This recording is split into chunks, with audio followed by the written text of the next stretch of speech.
What's up, geeks, and welcome back to Checkpoint here. I'm Carson. And I'm Marley. I don't remember what episode this is. This is episode 4 of the Checkpoint.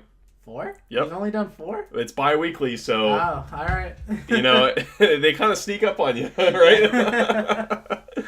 But this is our bi-weekly gaming podcast, and this week we decided to dedicate this solely to Zelda. Breath of the Wild. Breath of the Wild. I think it deserves its own episode. Almost definitely. Because it's a pretty special game. It's so good. And we actually haven't really talked about it that much. I've been putting up a lot of gameplay of it. Yeah, and we talked about it briefly on our What Are We Playing segment on the last episode we did. But, but we're a lot further now and stuff. Yes. I personally have beaten the game, the story mode, and Marley's done 3 main dungeons, I've right? done 3 legendary beasts. Mm-hmm. I'm at that point now where I still have to beat the Goron one. Yep. But and you're close to the Master Sword. Yeah, so I'm getting to that point where I have to decide if I want to lay siege to Hyrule Castle and rescue Zelda. But there's some other stuff I want to do beforehand. Sure. So we'll probably do a little bit of light spoilery stuff. I want to do a full spoiler cast on the game later when you beat the game. Totally. And then we can go through the story and stuff like that. But we can do like some light spoiler stuff, like some of the dungeons. Like I'm sure a lot of people have done the Zora's Domain and stuff. We can talk about that kind of stuff. And some light, maybe a few memories here and there. But I just want to. This will be kind of free form, guys, for the most part. What have we been playing? Breath of the Wild. Breath of the Wild. I've kind of put Shovel Knight on hold. Yeah, I've literally only played Breath of the Wild since it came out. I haven't played a single... Like, I played maybe 1 round of Overwatch while I was in it fully. Dude, I haven't touched Overwatch since the Chinese New Year event. Yeah. I got the skins I wanted, and then I was like, peace. It's Zelda time.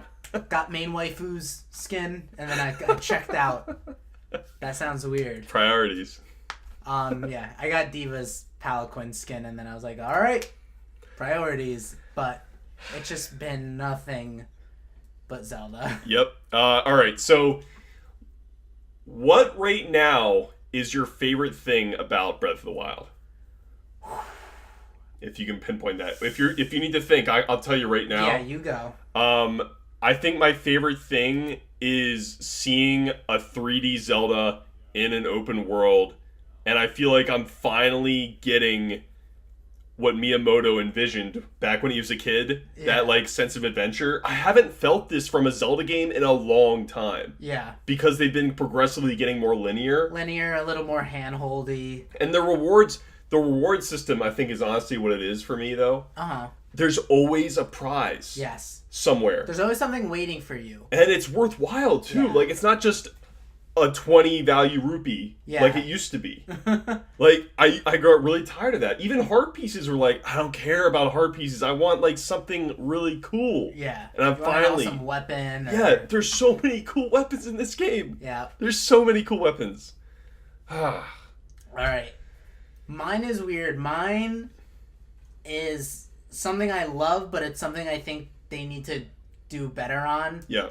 I love the emphasis on story in this one. Yep. A little bit like Skyward Sword, because that was its forte. Yeah. Skyward Sword, for all its faults, told a cool story. Yeah, I think the Link and Zelda relationship, besides this game, is the best in that one. I love the cutscenes. I love the lore, the idea of 100 years ago, Link was assembling his team of Hyrulean Pacific Rim mech drivers. Yeah. The Hyrule Avengers. Yep. It makes the story feel epic. Yes. Because Zelda stories on paper have always been epic, but when you got your NPC going and you're reading text boxes, it doesn't come across as that. So the use of cutscenes has been really cool. The characters that they choose to give cutscenes to are all really awesome. Yes. I've met the Gerudo Guardian, the Rito Rito one, and then the Zora one so far. Yep. I still have the Goron one left. But they're all really cool. I'm not saying names and stuff just to avoid spoilers, I guess. They're all really cool, and I love Zelda. People are very split on her voice. I like it a lot.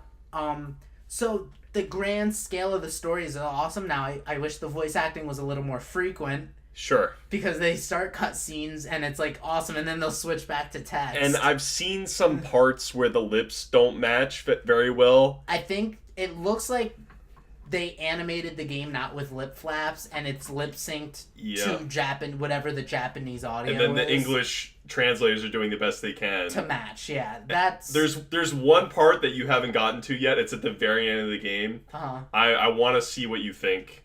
Of it, because I thought it was kind of weird, but we're gonna have to wait till you get to the end of the game for that. All right.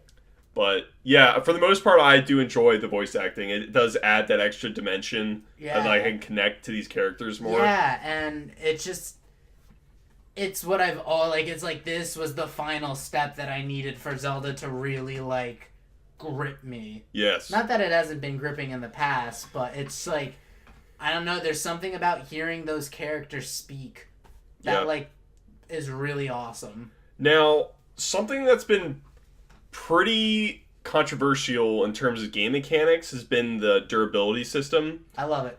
Yeah, this was something I was really worried about. I'm not in love with it, but I enjoy it. Yeah. At first, I was like, damn it, I'm losing all these awesome weapons. But in a nice way, it's the game telling you, try these other cool weapons that we have. You know what I'm saying? Like, there's a lot of weapons. And I was like, okay. I finally, like, kind of embraced it. I was like, I'm just gonna, I'm getting all these, like, a wide variety of weapons. Yeah. You get to expand your, storage more as you get the Korok seeds. Yep. And that, you can hold on to them. And then the house quest lets you store weapons if you really attach to certain ones. So I've come around on it a lot more.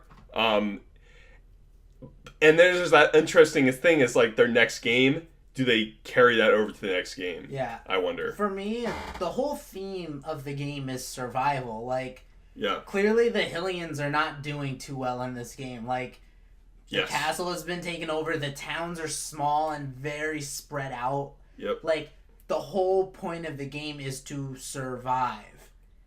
And if you're walking into a bokoblin encampment with a fully stacked arsenal that you don't have to worry about breaking, you're not worried about surviving at this point because you're a powerhouse. Yep. For me, the weapon durability is creating this need to think about which encounters I should take on or which I should sneak around or try to sneak through. It's creating that sense of survival because I'm like, all right, well, I could do this here. Mm-hmm. I could raid this camp, but there might be something down this way that's even stronger, and what am I going to do if I'm out of my weapons when I get there? It's making me think and consider how I attack the world. And then they provide you with alternative means of messing with enemies and stuff. You have your Sheikah Slate, which has all sorts of different runes and stuff you can interact with. You stasis something and fling it into them. Or now, before we get too far into that, I have just a funny little story about durability for my weapons. It brings out the OCD in me a little bit. I get worried about the durability sometimes. So when I'm mining, I'm like, I could use one of my weapons, a hammer, if I have one, or I could just bomb it. Yeah. And it's risky because they go flying. And I've definitely lost some minerals just flying off into the distance. And I don't know where they went. But to me, I'm like, this is the most efficient way because I know I'm not hurting my weapons. And when I really need a hammer for like a stone talus, because those sledgehammers wreck. Yeah. This talus is so bad. And I always like saving them for those guys. And then they give you a ton of minerals. Yeah. But let's into the Sheikah Slate stuff. That is another element that I really enjoy is having these things that are you get from the early on in the game, and you always have it. There's just cooldowns. I think you have all your runes by the time you're off the plateau. Yes, the main runes. Magnesis, Stasis, and Cryonis. Those are the main ones, right? And then the bombs. And then the bombs, of course. Yep. Yeah, you get those all on the plateau. Yeah. And you use them so often. And what's funny is, like, we both told each other stories, like, we oftentimes, like, forget. Yeah. That, like, to use where sometimes. Like, I always forget, like, if there's water in the area, Cryonis is always an option. Yep. Just freeze it and jump from each platform, break them as you build them. Yep. Yeah. Cryonis has a crazy range, too. Like, I was really far away from, like, a wall, like a waterfall, and it worked. Like, same with, Stasis. That has a long range, too. Yeah. But Magnesis is a lot more limited in terms of range. No, it's really fun. There's tons of creative ways to use them. They've built this awesome physics engine. It makes me wonder, like, I liked having all this from the get-go and having this, like, infinite ways to use them. It makes me wonder what they're going to do with powers in the next 3D Zelda game. Like, do we stick with this idea of giving us them and all the creative ways to use them, or do we go back to the more traditional way where it's like, you get to a dungeon, okay, this is the dungeon where you get your bomb. Go to the dungeon, this is the dungeon where you get your boomerang. What I really liked about Link Between Worlds, really good game. If you guys haven't played it, play that game immediately. It's the second best Zelda game. What I loved about that game was you could tackle any temple at any time. Yeah. And get the item you needed for it. And I kind of want that to come back in a 3D Zelda. Mm. And I'll get into this a little bit. I want the themed dungeons to come back. Okay. I like the dungeons in this game. Mm-hmm. They're cool, and they definitely, like, very original, for sure. Yeah. They're a boss fight in them of themselves. Yes, I appreciate that, but I love the themed dungeons. Yeah. And I thought that's what Link Between Worlds is really good about, is, like, you could tackle one at any time, whichever one you wanted to. The freedom was there, but they had that awesome, like, theme. Like, there was a creepy one, like, in the forest. Yeah. There's the mountain one. And then there's themed enemies in there. You know, the whole shebang. I love that. That's honestly probably one of the things I love the most about the Zelda games is the dungeon experience. Yeah. And that was, honestly, if I had to pick out one thing that I wish was in Breath of the Wild, it was that. Okay. I would substitute those in here, and I honestly would think it's a perfect game for me. Oh, wow. Yeah. So, if I had to, like, I'm not going to throw my ranking in here for Zelda games right now. Yeah. But I'm still thinking about it. Uh-huh. It's something that I wish was there that would, if it was there, it would definitely be my top Zelda game. But I have to think about it still. Okay, that's fair. What about, are you, like, still, you haven't beaten the game yet, so I guess you can't say for sure, but it's got to be in your top 5, right? Like, it has to be. I'm pretty sure it's my favorite. Yeah. I haven't beaten it yet, but it's that feeling I got from so before A Link Between Worlds came out, my favorite was A Link to the Past. Same thing, Zelda game you can kind of tackle in whatever order you choose to. Yep. And then A Link Between Worlds, I think, did it even better. Just got rid of some of the jankiness of A Link to the Past. Yep. Which was mostly just small jankiness due to the time it was created in. But Breath of the Wild, like, captures that feeling and then just multiplies it by, like, so much. It's kind of insane. Yeah. I just have so much fun. Just, like, not even fighting sometimes. I just, like, I'm gonna jump in the air and I want to see if I can float from this peak to that cliff. And just see if I can do it. Or it's just fun hiking. Like, I want to see if I can climb that. And sometimes you can. Sometimes it's hard, you know, because your stamina might run out. But, hey, if you see something and you want to climb it, you can do that. Yep. And it's just a fun world to explore. Yeah, I can't tell you enough. I'm sure for anyone that's played the game, you've come across some dragons.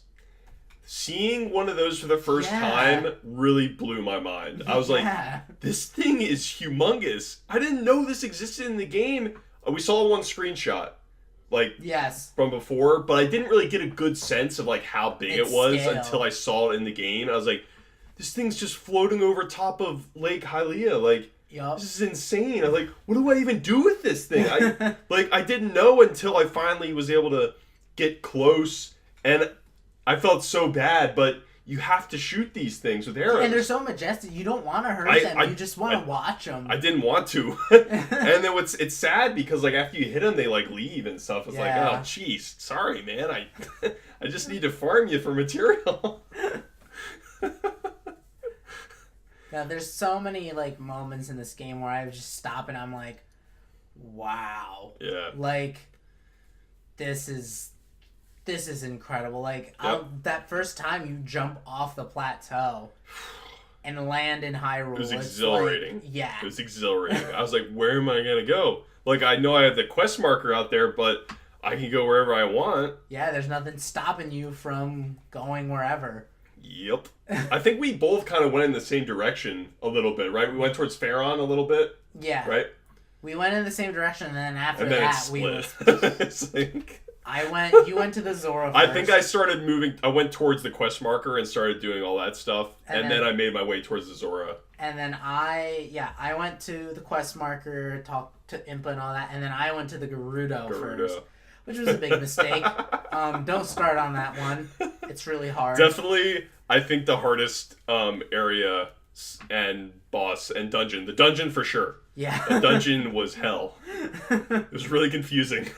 If I could recommend an order, I haven't done the Gerudo or the Goron one, so I don't know how hard it is. But right now, my recommended order is do the Rito, do Zora, do Goron because I can't imagine it's harder than the Gerudo one, and then do the Gerudo one. Yeah, I think saving Gerudo for last is definitely the best. Definitely the wisest choice. I did it on like 4 hearts and. None of that lightning resistant armor.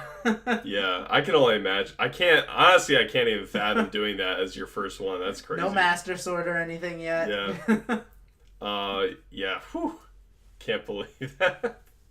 But that's what's awesome, is the game lets you do that. It doesn't try to point you in a direction or tell you how to do it. It just lets you go. And what I enjoy about that is they also don't mark where the points of interest are. Yes. Which a lot of, actually, like all open world games do that. Like I don't even know a single game that like doesn't mark your map until you find it. Yeah. And I'm like, I didn't even think of that before. Yeah. But I'm like, damn, this is such a great thing. Like it makes me want to explore even more. Yeah. Instead of like seeing all the question marks and like, well, I got to try and get over to these at some point. Yeah. I don't know where those are, and I'm going to have to find them myself. Yep. It's so much more like exhilarating and rewarding to do that, I think. Not only that, it makes it less intimidating too. Like I can't tell you how many times in like an Assassin's Creed game, like, you know, you get the tower and all of a sudden your map fills up with all these side quests and feathers and whatnot, and it's like, oh, this is a lot. Like, and then you feel like if you don't do all of it, you're not really taking advantage of the game or whatnot. But like in this, like the game is what you choose to make of it. Yep. And if you stumble upon something, awesome. If you just want to go hiking, that's cool too. Yep. Yeah. As of right now, what's your favorite area? To like you just kind of come across, if you can think of one. I mean, without getting into too much detail, I think aesthetically the Lost Woods. And I was gonna say the same thing. That's getting to where you need to get in there is awesome, and then once you're there, it's beautiful. Yeah. There's an awesome little cutscene that I really liked in there. Yeah, I love the Lost Woods. There's a little hollow inside the Deku tree. You can go in there. Yeah. There's a store. There's a bed and everything in there. Yeah, I love the whole style of like that whole area. It's really creepy outside in the Lost Woods. Yeah. Like creepy music, and then what they love to do is it's a nice touch. Animals. There isn't actually like any ghosts or anything. Yeah. Or like undead or whatever. But animals will like run by you, or like crows will go by, and it's like, and the trees are like, the trees have faces. Yeah, it's really unsettling. Really unsettling. It's a nice contrast between this like tranquil environment and then this really scary place. Another place I really like going to is Terrytown. I like the music for that place a lot. I love the music there, and then it's just a really nice, positive, warming story about that place. I won't get into too much details, but really important quest line. Yeah, guys, it's tied to your home quest. That's all I'm gonna say. But it's this really nice area, and you kind of get attached to the people that live there for different reasons. And it's one of those, you go there and you feel like you accomplished something. Yep. Once all is said and done. Yep. So I really, really enjoy going there. And then I also really enjoy the look of the Great Fairy fountains. The Great Fairy herself is bizarre as always. But the presentation of the fountains is really cool. Yeah, it is. Yep. There's 4, I think, altogether, right? Yeah.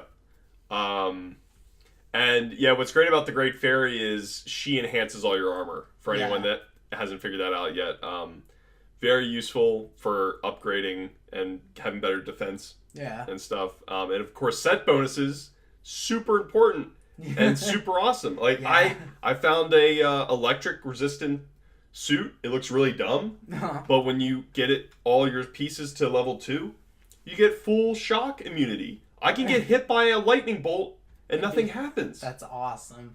Yeah. That's so cool. It's really cool. Like, I can just wade into battle in a thunderstorm and not have to worry about it. It'll be great because it'll kill all enemies around me. Yeah. It's like, and then there's full like cold immunity too for one of the sets. Yep. That kind of stuff I really enjoyed. Yeah. I really enjoy customizing my Link. And like, I have my armor set that I think I want to beat Ganon in. Okay. And... Yep. I know that was fun to prepare for. Yeah. I was like, but I gotta look really cool in the cutscenes. Really cool for these cutscenes. I want to replay it in the Ocarina of Time skin I have. With the classic Master Sword and Hylian Shield. Yeah. And I'm like, haha.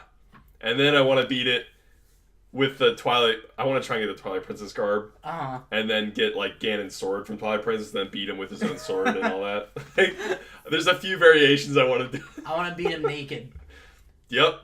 Just beat him butt naked. I want to watch speedrunners now. Oh, like, after I've beaten it, I need to see some of this. Like, I don't understand how people are doing it in, like, 52 minutes. 52 minutes, 3-heart challenge. How are they doing it? I don't understand. Like, I need to know. So I'm probably like today or tomorrow. I'm probably gonna look that up and just see how they're doing it. Yeah. But yeah. What's another thing we can talk about? So we talked about rewards. We talked about our favorite places. What about what do you think about the memories? That way of storytelling and stuff. I think it's really cool. I think it's really cool too. It's you can pursue them in order if you want. Yeah. And get a more concrete play. Or, I mean, I would just pick one and just kind of go search for it. I didn't do them in any particular order. And getting the story out of order like that, it was like, I'd get one cutscene where Link and Zelda seemed pretty close. Yeah. But then I'd get another where she seemed mad at him. Yeah. Or frustrated or sad. And I'm like, well, wait, what's the story with that? Like, what's going on here? Why is it happening this way? Yeah. And it's enough to, it's like a little taste, and then it's enough to like dose you to want you to get to the next one. I love the puzzles in trying to find the spots. I love this is what this game does super well, is the environmental puzzles. Yes. And they make that part of it, because you're looking for the landmarks. That's what's so important about this game, is like the landmarks are so distinct. Yeah. That for me, I'm like, okay, I'm picking up on certain things. And I was like super proud of myself for like finding these sometimes. Like, I would see like a smidgen of a rock off to the side and be like, okay. And then they would give me an angle of Hyrule Castle, and like I bring out my map and I'm like, okay, so the angle of this, blah, blah, blah, blah. Yeah. It was so cool to try and figure that out. There's a few that are like almost impossible. And to try and figure those out, you need to go to stables. They're really important. I think Pachiko, his name is. Pachiko the painter will always give you a hint on where that is. Yeah. And one in particular, he basically tells you where it is because it's impossible to find. It's just a forest. They show you a forest, and that's it. It's like, oh, that's really helpful. There's a lot of forests. There's a lot of trees around here. There's like no way you'd find that. Yeah. But yeah, I really enjoy the memories. And the last memory has a lot of feels. That's all I'm going to say. Oh, I want to get to it so bad. Yeah. Yeah, that was really good. The ending is super satisfying. Hopefully, I think I'll have it beaten by next week, so we can maybe do our spoiler cast. Yeah, yeah, definitely. I want to try and get a review out for it, guys, just to like. I mean, if you're listening to this, you might get a good idea how I'm going to review it. But I'll probably, it'll be a nice little production thing. Like I'll have footage playing and stuff, and I'll formally get a review out there on the game and stuff. And maybe by then I might be able to like have a ranking of where it lies. Yeah. My Zelda games, maybe. I don't know. Maybe we can do our Geek XP Zelda ranking video. Ooh. Yes, I do want to do that eventually. And then we have the DLC coming, which I'm super excited. I was sad when I finished. I was like, when I'm going through Ganon, well, not Ganon's castle, but Hyrule Castle, where Ganon is. I was like, I was getting sad. I was like, damn it, the story's almost over. And then I was like, no, it's not. We've got a bunch of DLC coming. We've got actual story DLC with a new dungeon. And I'm hoping so hard that it's like a themed dungeon. Like, there aren't any other divine beasts. Yeah. So, themed dungeon, please. Like, just give us a forest dungeon or something like that. Yeah. I don't know. That would be so cool. Yeah, that would be awesome. Maybe we might not even play as Link. Who knows? Might be a Zelda campaign. It might be Zelda. I don't know. It might be set back in time. Like, because that's what they do in this game. They're always talking about, like, in the past when they were digging up the beasts and stuff like that. Yeah. Maybe it'll be set back in time. Yeah. Oh. I think without getting into specifics, we've talked about all we could. Yes, I think. Without getting spoilery. Yeah, I think so. So, for anybody that hasn't picked this game up, please get a Switch or a Wii U. Or get the Switch. Get the Switch. It's worth it. It's pretty awesome. Yeah, get this game. It's so good. If you haven't played a Zelda game before, no problem. Like, this game's perfect for jumping into. Yeah, there's really not much else to say about it. So, Marley, as we're closing, where can they find you? Find me on Instagram and Twitter, rebellious_Ewok. All right, and you guys can find me on Twitter at Carson_Save. And we're both on Geek XP, of course, too. Yep. Make sure, if you haven't before, check us out on Geek XP Live on Twitch. On Saturdays, we oftentimes stream Zelda, usually Ocarina of Time at 3 p.m. Yep. So check us out there. Stream some Overwatch. Yep, Overwatch. We want to try and do more Overwatch as like a group. Yeah. Those are fun to do. So yeah, guys, thanks for watching or listening to the bi-weekly gaming podcast here on the Geek XP. Leave us your comments and let us know what you thought of Breath of the Wild, or what you think of it as you're playing it. Yep. And with that, everybody, we'll see you at your next save.